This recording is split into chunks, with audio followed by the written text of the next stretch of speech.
ازيكم عاملين ايه؟ يا رب تكونوا بخير. عندنا النهارده كيلو فول مدشوش، واربع حزم خضره، شبت وكزبره، وعندي راس توم يعني وسط كده، وبصلايه كبيره، وسلقت ده كله مع بعض. لا بيتحط له قوطه ولا بيتحط لها حاجه. انا بقى حطيت حبه زيت، وخرطت 3 بصلات بالسكينه كده، حطيتهاش في الكبة، احط حبه زيت تاني.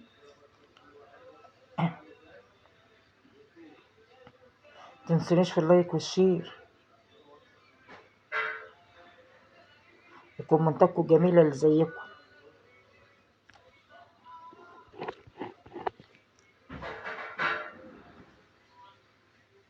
صلى على سيدنا مولانا محمد صلى الله عليه وسلم.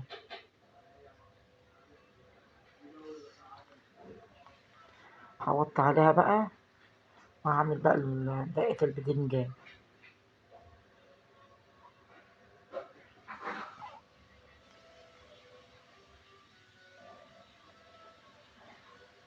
اهو.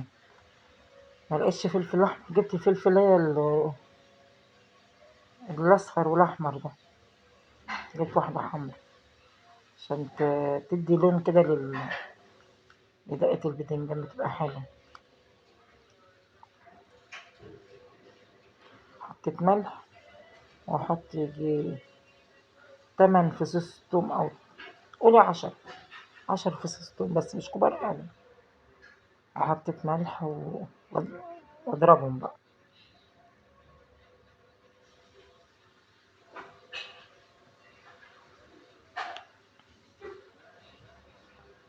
حط قرن فلفل تاني،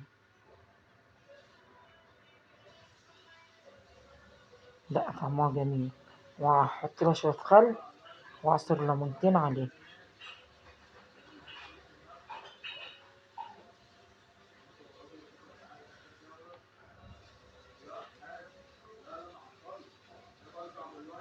وهقلي بقى البدنجان، عندي كيلو بدنجان هقليه.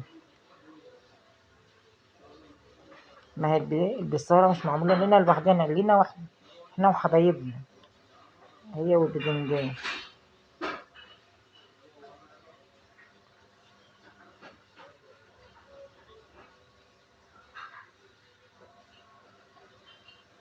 ما عملتهاش بقالي كتير.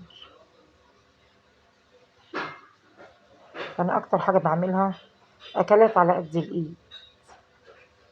اه خلصت البدنجان، قليت طاستين، وقليت كام قرن فلفل كده يديله شكل.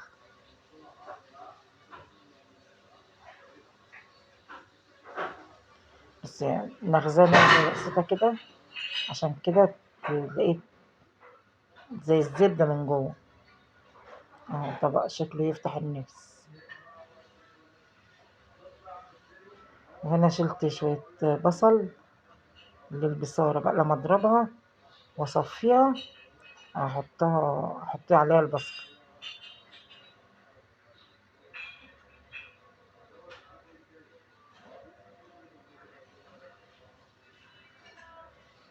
انا بهدلت الدنيا بالبصارة دي.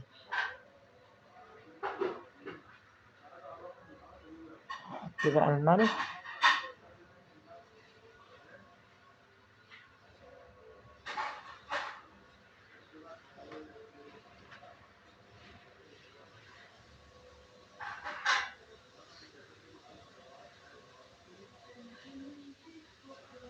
حطيت الملح، واحط كمون وشطة وشوية نعناع ناشفين. ما بيتحطلهاش اكتر من كده، ولا بيتحط لها لا بهارات ولا اي حاجة. وصفتها وشكلها جميلة.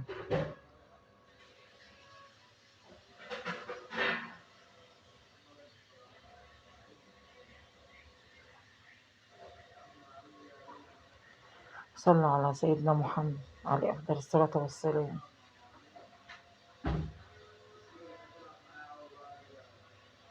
حطيتها بقى بدها تاخد غلوة، عشان حطيتها مية، حطيت لها المية بقى عشان قلت بقى تغلي كمان غلوة وخلاص.